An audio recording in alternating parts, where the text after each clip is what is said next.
नमस्कार साथियों, आप सभी के सामने एक बार फिर एक नई वीडियो के साथ जो मेरे साथी जो छात्र हरियाणा HSCD ग्रुप के पेपर की तैयारी कर रहे हैं उनके लिए वीडियो हिंदी वर्णमाला हिंदी व्याकरण की है। वो ज़रा ध्यान से देखें और कोई भी कार्य करने से पहले हौसला और जोश बहुत ज़रूरी होना चाहिए। जोश और हौसला होगा तो ही हम उस कार्य को अच्छे से कर सकते हैं। रख हौसला वह मंजर भी आएगा, प्यासे के पास चलकर समंदर भी आएगा। रख हौसला वह मंजर भी आएगा, जब प्यासे के पास चलकर समंदर भी आएगा।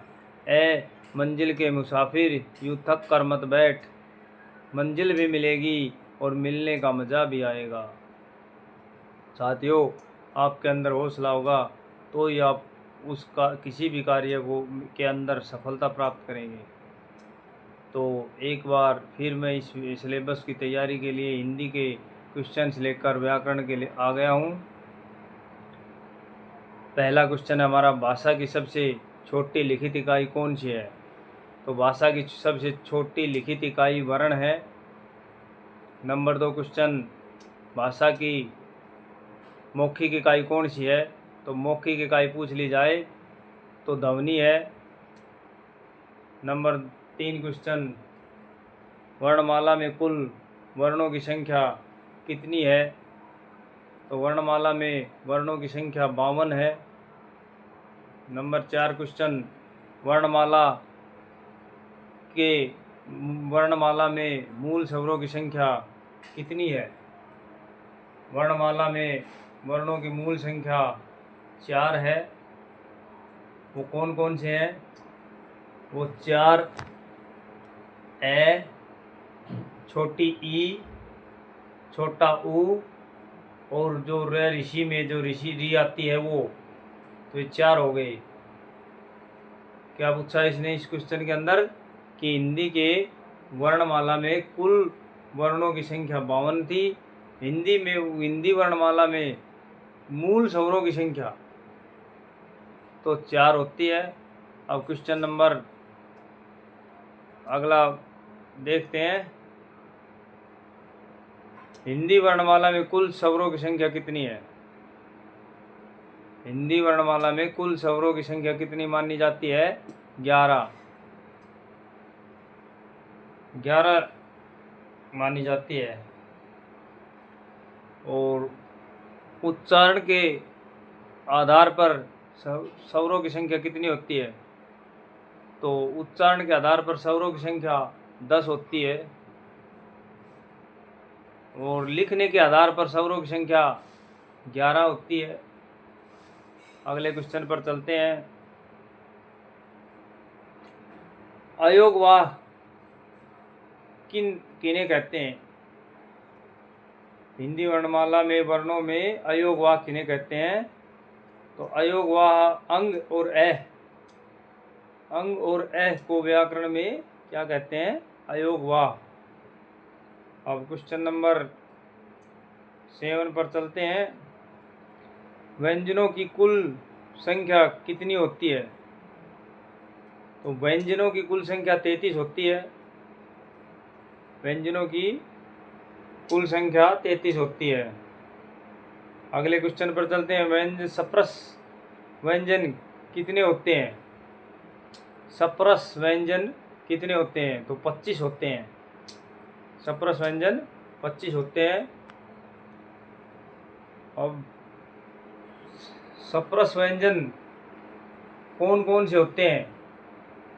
क्वेश्चन नंबर 9 पर आ गए हम। बीच बीच में 1-2 क्वेश्चन ज़्यादा बता दिए आपको, और आप इसे कॉपी पेन लेकर नोट कर लें ताकि आपको ये याद करने में परेशानी ना हो।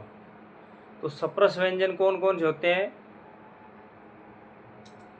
कैवर्ग, कैवर्ग का मतलब हो गया कै खे गे घेड़, 5 हो गए ना, कै खे गे घे अड़े। उसके बाद सप्रस व्यंजन में चैवर्ग, च छ ज झ य। फिर आ जाओ कै वर्ग, च वर्ग, ट वर्ग।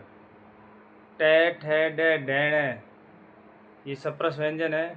फिर तैवर्ग तै थे दे दैन पैवर्ग पै फै बे भैम में। तो ये एक 5 है। कैवर्ग चैवर्ग टैवर्ग नोट कर लें, तैवर्ग और पैवर्ग कौन कौन से 5 है? कैवर्ग चैवर्ग और टैवर्ग तैवर्ग पैवर्ग। 5 से इनको मल्टीप्लाई कर दो, गुणा कर दो, 5 पाँचू 25। कै के साथ कै खे गए गढ़े 5 हो गए। चै के साथ चै छे जय है, टै के साथ टै ठे डैण है, तै के साथ तै थे देन है, पै के साथ पै फे वै। तो इनको क्या कहते हैं? सप्रस व्यंजन। और इनमें से एक क्वेश्चन जरूर आएगा। हिंदी की जो व्याकरण है, स्वर व्यंजन और ये अयोग वाह, इनके अंदर एक मौखिक ध्वनि, जो भाषा की मौखिक इकाई ध्वनि, लिखित इकाई वर्ण, इनमें से 1 नंबर का क्वेश्चन जरूर बनेगा आपका, ये पक्का कन्फर्म है। इसलिए आपको ये बताया जा रहा है। 2 भी हो सकते हैं, वरना 1 तो जरूर मिलेगा। अब आते हैं अंतस्थ व्यंजन कौन से हैं? अंतस्थ व्यंजन कौन से हैं? तो अंतस्थ जो अंदर से बोले जाते हैं, ये रे ले वे, ये क्या है? अंतस्थ व्यंजन जो अंदर से बोलते हैं, ये रे ले वे, ये अंतस्थ व्यंजन है। अब क्वेश्चन नंबर अगला है, उष्म व संघर्षी व्यंजन किसे कहा जाता है? उष्म व संघर्षी व्यंजन किसे कहा जाता है? तो जो से है, इन्हें हम उष्म व संघर्षी व्यंजन कहते हैं। से है, तो ये अपनी आवाज़ अंदर से निकलती है रगड़ कर, तो उसे उस समय संघर्षी व्यंजन कहते हैं। अब अगली क्वेश्चन आता है, क्वेश्चन नंबर 11, हिंदी भाषा की उत्पत्ति किस भाषा से मानी जाती है? हिंदी भाषा की उत्पत्ति किस भाषा से मानी जाती है? तो वो संस्कृत भाषा से मानी जाती है। हिंदी भाषा की उत्पत्ति संस्कृत भाषा से मानी जाती है। अगला क्वेश्चन है, हिंदी भाषा का विकास, तो ये भी संस्कृत भाषा से ही निकल के आया है, उत्पत्ति हुई है। इसके बारे में अगले सिलेबस में फिर बताएंगे, क्योंकि अलग अलग भाषाओं से बढ़ता बढ़ता बढ़ता बढ़ता और संस्कृत के बाद हिंदी आई। अब अगला क्वेश्चन चलता है, वर्णमाला किसे कहते हैं? तो वर्णों के व्यवस्थित समूह को, व्यवस्थित क्रम को वर्णमाला कहते हैं। वर्णों के व्यवस्थित क्रमबद्ध तरीके से हम लगाते हैं जब, तो व्यवस्थित समूह को या व्यवस्थित क्रम को वर्णमाला कहते हैं। वर्णमाला किसे कहते हैं? वर्णों के व्यवस्थित क्रम को, व्यवस्थित क्रम को वर्णमाला कहते हैं। नंबर 14, क्वेश्चन नंबर 14, वर्ण किसे कहते हैं? वर्ण या अक्षर किसे कहते हैं? तो जिसके और टुकड़े ना हो उसके, जिसके और खंड या टुकड़े ना हो उसके, उसे वर्ण या अक्षर कहते हैं। अब क्वेश्चन नंबर हम 15 पे चलते हैं। बीच बीच में से क्वेश्चन तो ज़्यादा हो गए, मगर आप उन्हीं में से अलग अलग क्वेश्चन थे वो। शब्द किसे कहते हैं? तो वर्णों के सार्थक समूह को शब्द कहते हैं। जो वर्णों के सार्थक समूह से शब्द बनता है, तो शब्द किसे कहते हैं? वर्णों के सार्थक समूह को शब्द कहते हैं। अब क्वेश्चन नंबर 16, पद किसे कहते हैं? पद किसे कहते हैं? जब कोई शब्द किसी वाक्य में प्रयोग हो जाए, जब कोई शब्द किसी वाक्य में प्रयोग हो जाए तो उसे पद कहते हैं।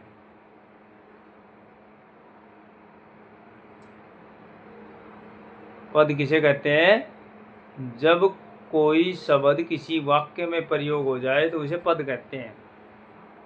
अब क्वेश्चन नंबर 17 भाषा। क्वेश्चन नंबर 17 भाषा की सबसे छोटी सार्थक इकाई। भाषा की सबसे छोटी सार्थक इकाई, तो इसका आंसर होगा शब्द। शब्द भाषा की सबसे छोटी इकाई है। क्वेश्चन नंबर 18 वर्ण के भेद कितने होते हैं? वर्ण के भेद कितने होते हैं? तो वर्ण के दो भेद होते हैं। वर्ण के दो भेद होते हैं। कौन कौन से? स्वर, व्यंजन। वर्ण के दो भेद होते हैं, स्वर, व्यंजन। नंबर क्वेश्चन 19 लिखने के आधार पर स्वरों की संख्या कितनी होती है? ये फिर रिपीट हो गया, तो बता देता हूँ। लिखने के आधार पर स्वरों की संख्या 11 होती है। क्वेश्चन नंबर 20 उच्चारण। ये रिपीट एक बार मैंने मौखिक तौर पे बताए थे। उच्चारण के आधार पर स्वरों की संख्या 10 होती है। क्वेश्चन नंबर 21 स्वर के प्रकार कितने होते हैं? स्वर के कितने भेद होते हैं? स्वर कितने प्रकार के होते हैं? तो स्वर तीन प्रकार के होते हैं स्वर। नंबर 1 हर्ष स्वर, नंबर 2 दीर्घ स्वर, नंबर 3 प्लुत स्वर। ये आज की वीडियो है साथियों। इसे एक बार 10 मिनट समय निकालकर कापी पेन लिखकर जहाँ ना समझ में आए वहाँ रोक कर दोबारा से चलाकर देख लेना, और समझ के अपने आराम से जो क्वेश्चन ना समझ में आए वो मैसेज करना। मेरे YouTube चैनल को सब्सक्राइब करें, कमेंट करना।